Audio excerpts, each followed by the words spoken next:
This interview is being audio and video recorded. You have been arrested for the preparation, instigation, or commission of acts of terrorism. Do you understand why you've been arrested?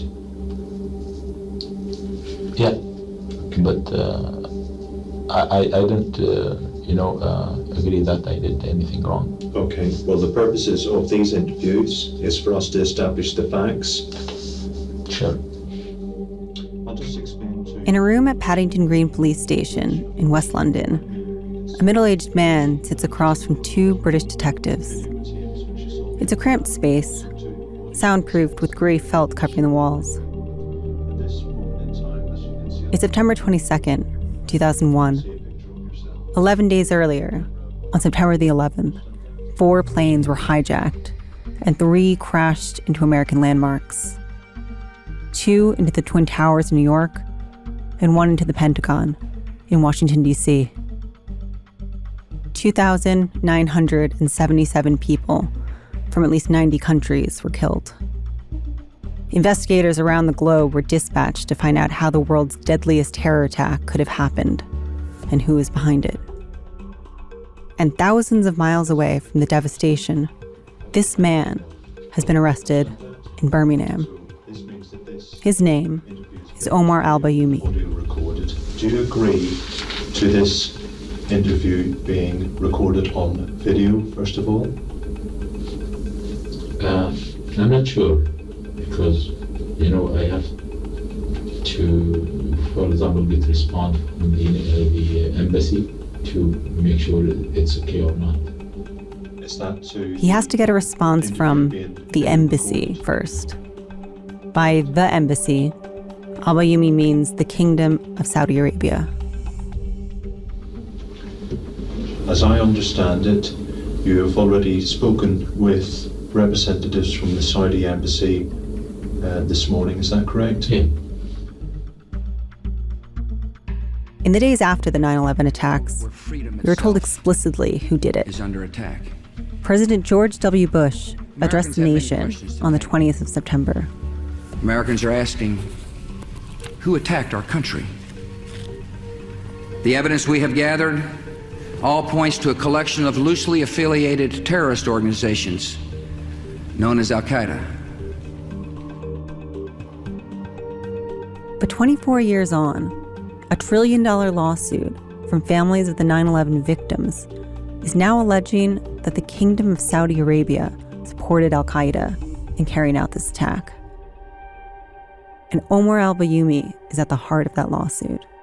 Because while in 2001, al-Bayoumi was released by British police acting under the instruction of American law enforcement, today he stands accused of being a Saudi agent who helped the hijackers who carried out 9/11, something he's always denied.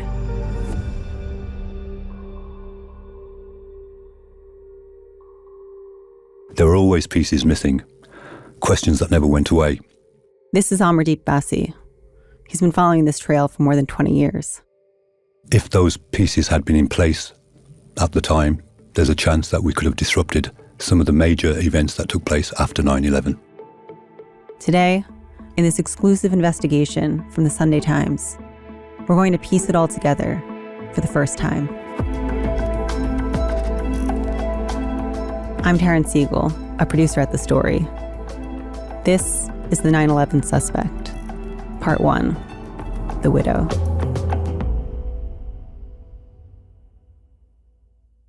My name is Amardeep Bassey. I've been a journalist for 30 years now, mainly reporting and operating out of the West Midlands area, but I've travelled the world in reporting.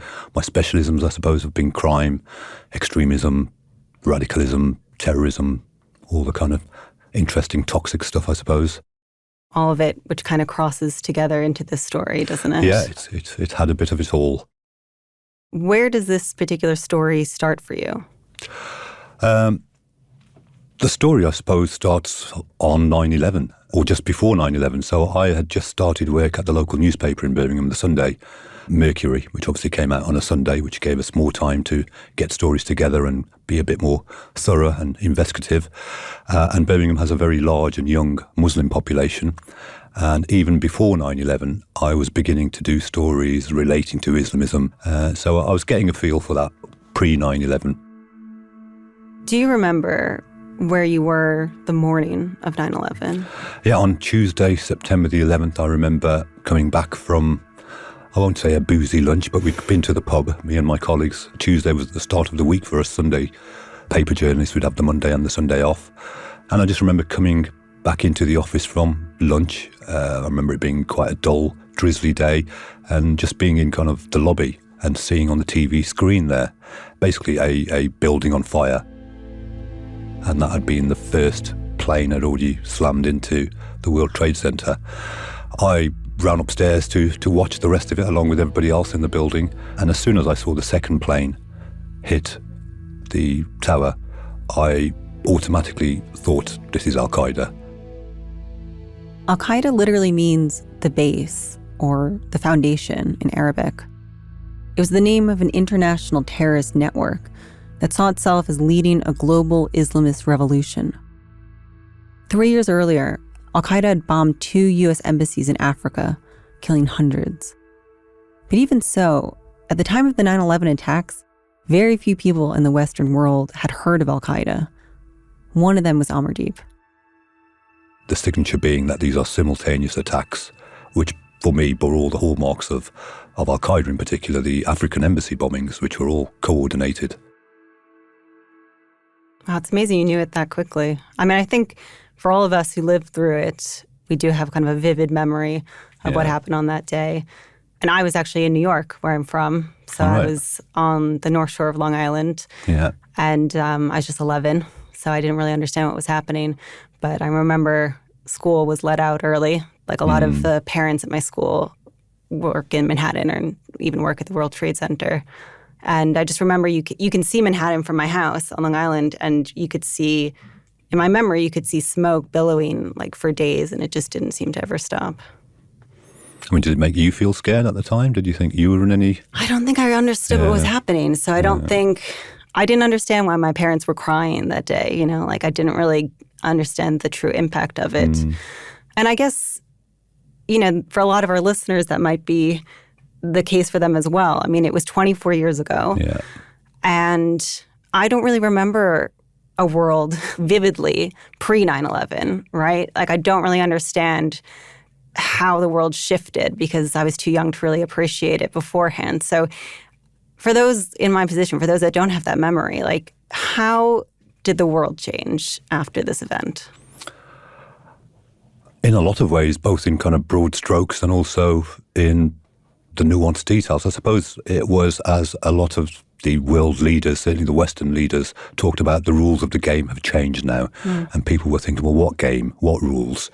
And I suppose what they were talking about is there was a certain tolerance of extreme, certainly as far as Islamic extremism is concerned, there was a lot of extremist leaders who had fled the Middle East and were happily settled in places like London, in New York. And so these people that, say, the security services had maybe been monitoring in a loose sense, there was a lot more urgency in, well, hang on, what have you been up to the last few years when you've been in this country? Or are you planning something in this country? And it was not just them in the crosshairs. For me, as a brown person born in the UK, it meant people who looked like me now were viewed on with slight suspicion, and certainly as far as Muslims were concerned. It meant the whole world all of a sudden was interested in Islam. Everybody wanted to know, well, what is this religion? Does it preach knocking down buildings and killing people? And so you could say almost that that was the beginning of the Muslim communities across the world, particularly in the West, really being scrutinized wholesale. Within hours, intelligence services had begun to identify the 19 hijackers involved in the 9/11 attacks. All were Muslim and members of Al-Qaeda. They came from 4 countries: Lebanon, Egypt, the United Arab Emirates, and the majority, 15, from Saudi Arabia. And of course, the tangible effects for us was, it certainly resulted in different, it being more problematic to travel there's much tighter security around airports. Indeed, people stop flying for a long time. And I guess just our sense of safety maybe changed from pre-9/11 to after. I mean, maybe some of the things that we took for granted as, just the idea that, for Americans, the idea that there could be such a large-scale terrorist attack on American soil is kind of unthinkable. Yeah, I think, again, particularly for Americans, it was a case of, well, why us? What have we done? I think they really, opened their eyes as to what happened. We thought the world loved us. We are the bastion of the free world. And now these people want to kill us on our soil using our aeroplanes. So I think it was a real head-turner for the American public. Why? Why would somebody want to kill my husband? Why would somebody want to murder Americans? Why would somebody want to attack our country so brutally? This is Terry Strada. Her husband was killed when the World Trade Center was struck. She's been asking the same questions, following the same trail that Amardeep has been following for the past 24 years. The families have been the driving force, really, as far as getting to the bottom of what exactly happened. I mean, we've been told almost that it was an open and shut case. Bin Laden did it. Al-Qaeda did it. We've killed Bin Laden. Case closed. Seems to have been the official narrative. And Terry probably stands out because she has been so vocal and so tenacious in trying to find out the truth.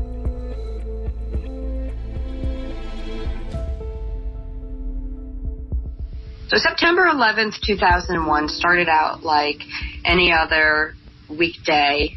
Tom was getting up early for work. We had 3 children in the house, Thomas, Caitlin, and Justin.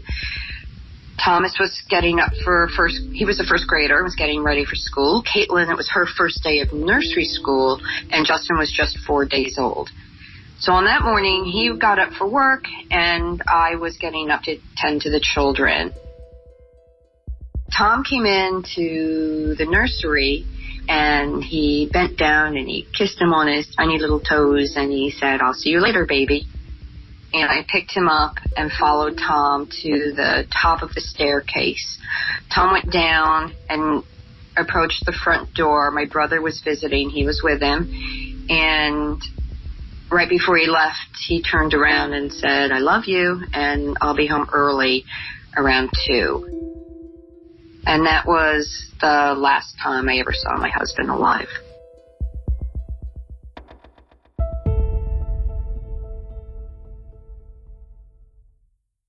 Tom was a very charismatic man. He full of energy, always the life of the party, always somebody everybody was drawn to.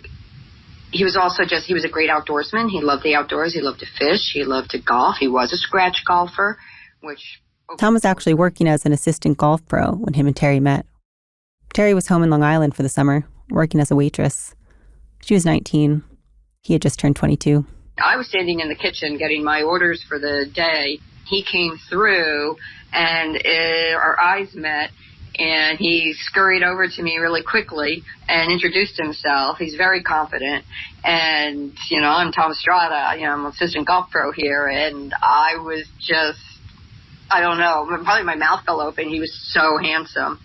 They started dating that summer. And before the end of the year, Tom would have a big career shift. So this was the summer before he went to work on Wall Street. Later in that year, being an assistant golf pro, he kind of thought, you know what, I think I want to be a member of the clubs, not working at country clubs. And somebody offered him an interview on Wall Street, and he went down, and, they loved him and hired him immediately, and he was very, very good at what he did. By September 11th, 2001, Terry and Tom had been married for 9 years. Tom had been working at the World Trade Center as a corporate broker for a little over 4 years. He was 41 at the time. Terry was 38. That morning, after waving Tom goodbye from the top of the staircase, it wasn't long before Terry got a call. I received 2 phone calls from Tom. The first one came right when he got to work. He picked up the phone. We didn't have cell phones back then yet. So he picks up the landline, and he calls me just to check in on the kids. So that was a quick phone call. Hung up. I jumped in the shower, and as I'm getting out of the shower, the phone's ringing again, and I almost didn't pick it up. But I ran over, and it was Tom again. Now, this time, there was a real panic in his voice, and something I'd never heard before. And he said, Terry, he said, the building's been hit by a fucking airplane. Well, that just shot through my heart, and I could hear all this noise. It was just this background screaming of voices. So there was a real fear that was in his voice that transferred to me immediately. But I'm standing in front of the television. It's on NBC News, and there's nothing on the news. So I'm immediately thinking small airplane, and he's telling me this because, he's okay. And he says that he's with a group of people and that they have cell phones and that they're going to go to the stairwell and try to get out. But within minutes of hanging up the phone, it comes on the TV, and I see what the world is seeing. We have a breaking news story to tell you about. Apparently, a plane has just crashed into the World Trade Center here in New York City. It happened just a few moments ago, apparently. We have very little information available at this point in time. This black, billowing smoke coming out of the North Tower with this gaping hole, exactly where Tom worked. He was on the 104th floor of the North Tower when the plane hit, and I screamed out to my mother, Mom, he can't get out of that. No one can get out of that. Also see some holes there that could have been from damage once the impact occurred. Again, we've been told that this is a plane. We don't have confirmation on that. But and now, as you're watching more, you see bodies and people, they're waving white handkerchiefs. People are trying to, begging to be saved. And we may actually see another plane enter the picture here in a second. I wonder if there are air traffic control problems. We're going to immediately check with air traffic control in the area to find out if they had contact with either of these planes before the accident. But what we've just seen is about the most shocking videotape I've ever seen. What are the odds of two separate planes hitting both towers? I didn't want my children to see any of this. So we only had the TV on in my bedroom, and the TV downstairs was playing, I don't know what, but something to help keep the kids occupied. So I didn't see the South Tower come down, but I was on the phone.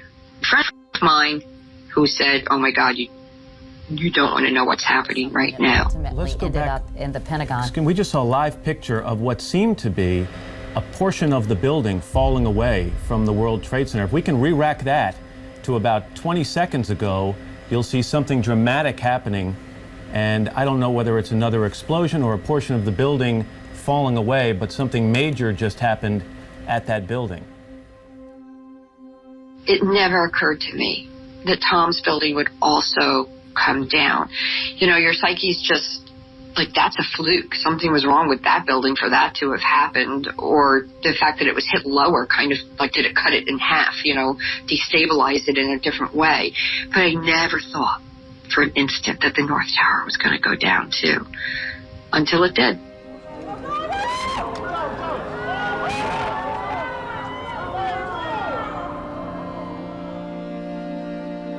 My life right there and then changed forever. My children's childhood and everything from that moment on has been through the lens of 9/11. What happened to Tom on 9/11, what happened to my country on 9/11, what happened to my friends on 9/11, and it's always there, and it never leaves you.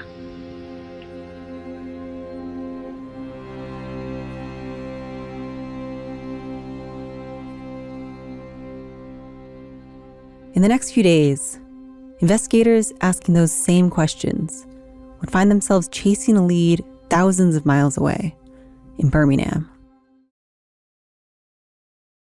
After coming back from lunch on that Tuesday and watching the wall-to-wall coverage of the Twin Towers being hit, once Amardeep made the connection to Al-Qaeda, he immediately started making phone calls.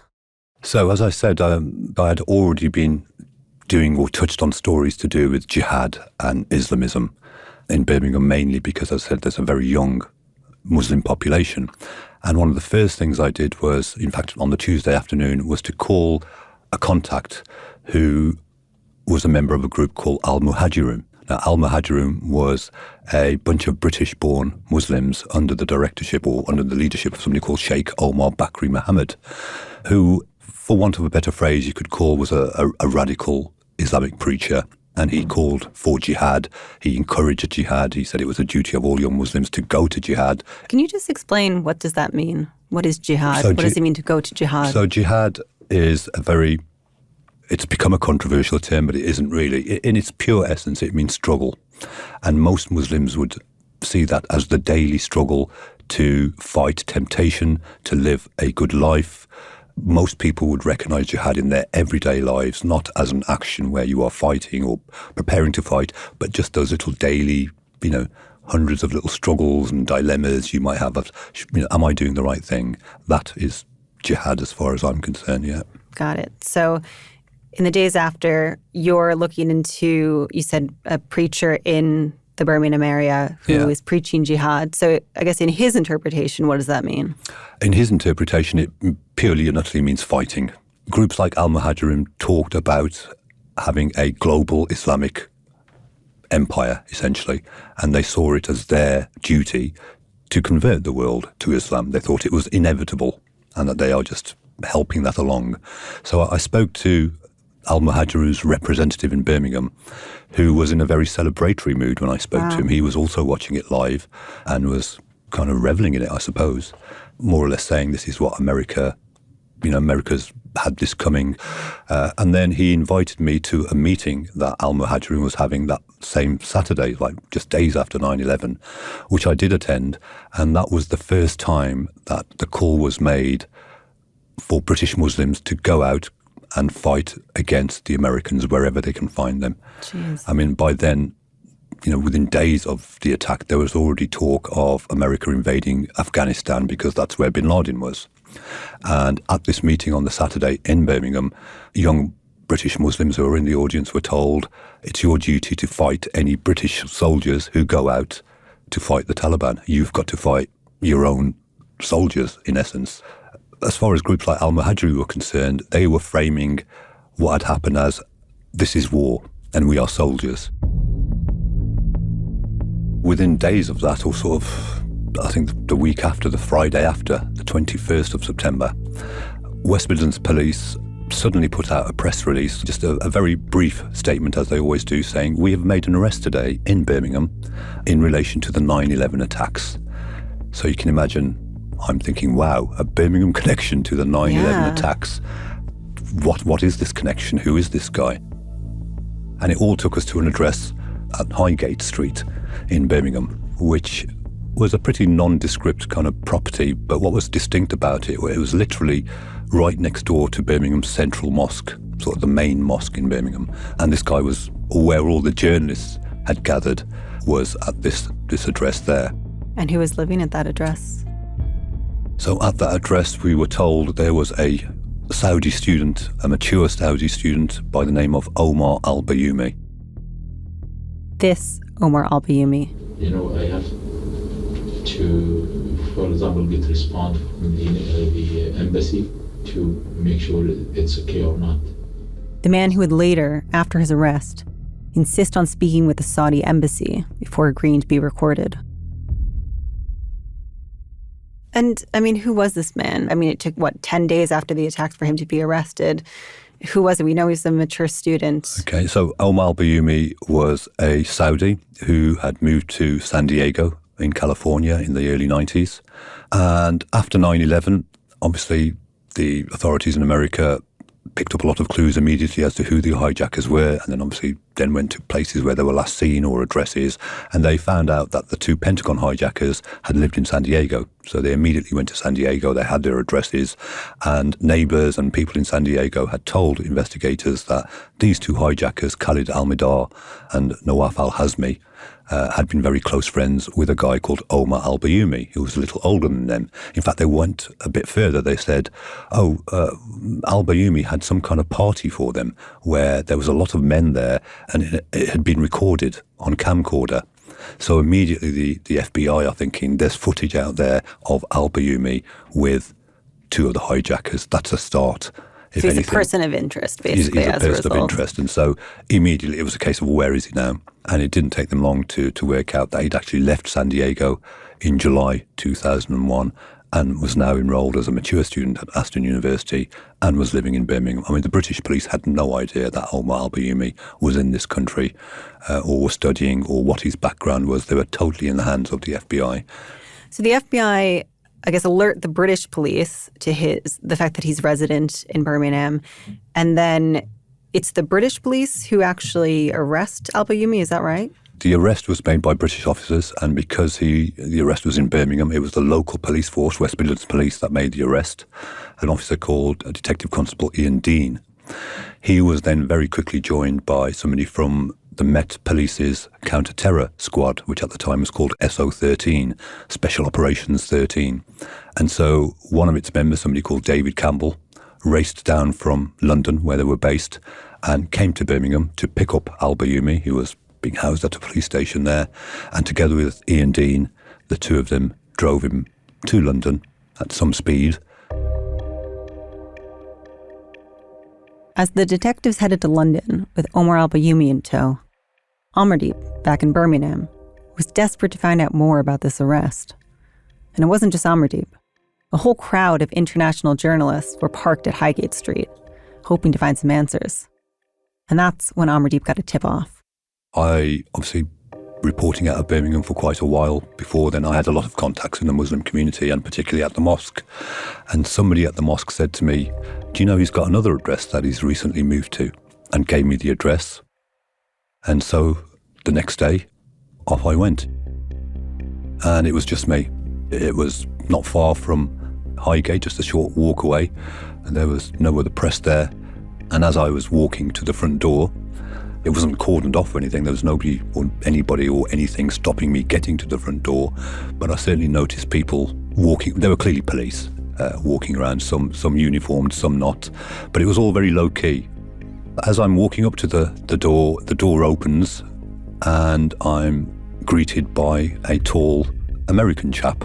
An American? Yeah, which was very unusual.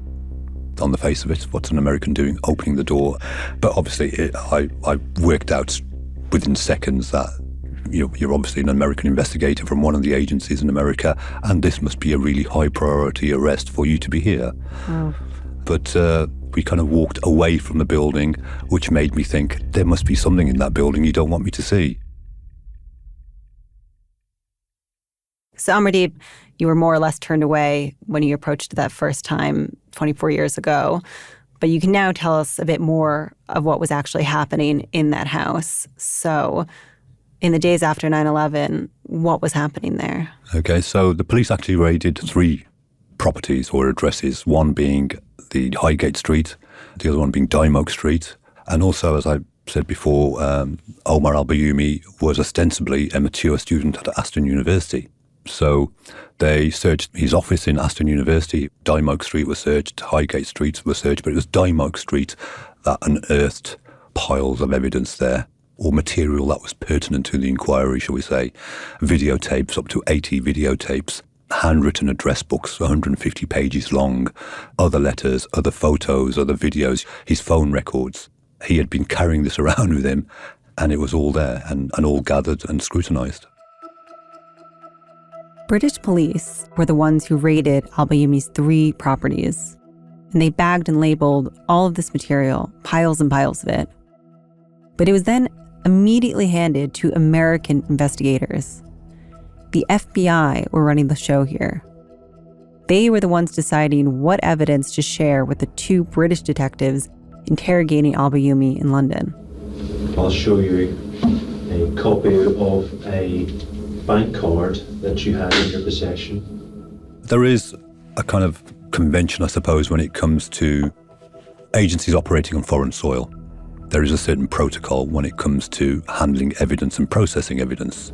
So you can clearly see on there that it's a Bank of America Visa card, and it has your name on the bottom of the card. Is that correct? Yeah. And what it means essentially is it was an FBI warrant. They had originated the warrant, so it's their investigation, they're the lead. And can we confirm that that was the card which you had in your possession last night?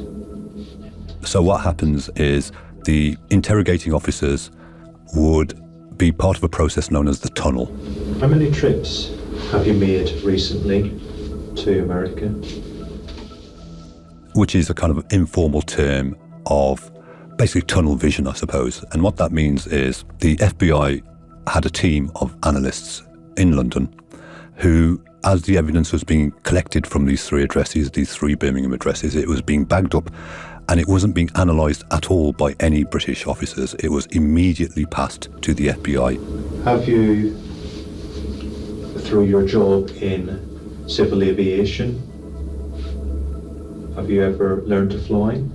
No. The British police were totally blind. Quite sure? Yeah. They were totally reliant on what the FBI told them. But you would expect that it's in everybody's interests that if there is any incriminating evidence, for it to be handed to the investigating officers who can then put it to him in real time, ask him about this. We found this in his house. What's he got to say about this? So in theory, that is what should have happened. Only that didn't happen. We now know that information marked as the most critical, found at Al-Bayoumy's 3 properties, was not shared with the British detectives interrogating him. And days later, Al-Bayoumi would walk out of that British police department a free man.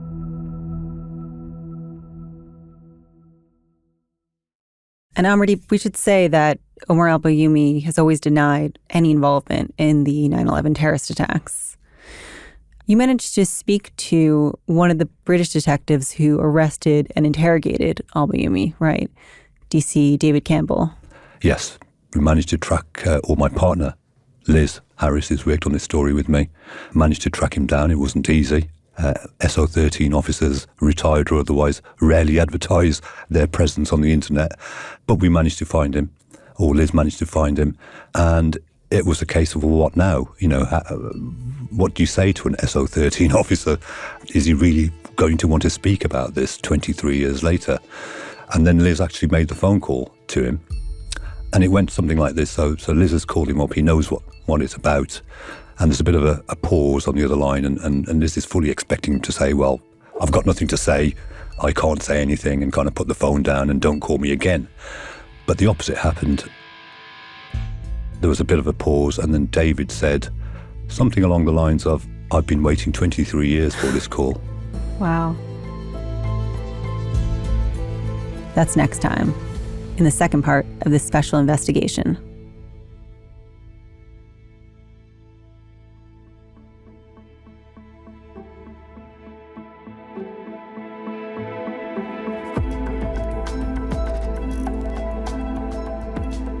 This series was written and produced by me, Taryn Siegel.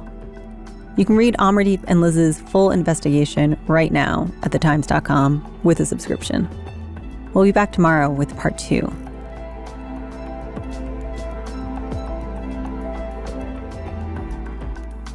The executive producers were Dan Box and Kate Lamble. Sound design was by Tiffany DeMack, with our theme tune by Mal Licetto. If you have any thoughts on what you've heard so far, we want to hear it. Leave us a comment if you're listening on Spotify, or send us an email at thestory@thetimes.com. Thanks for listening. See you tomorrow.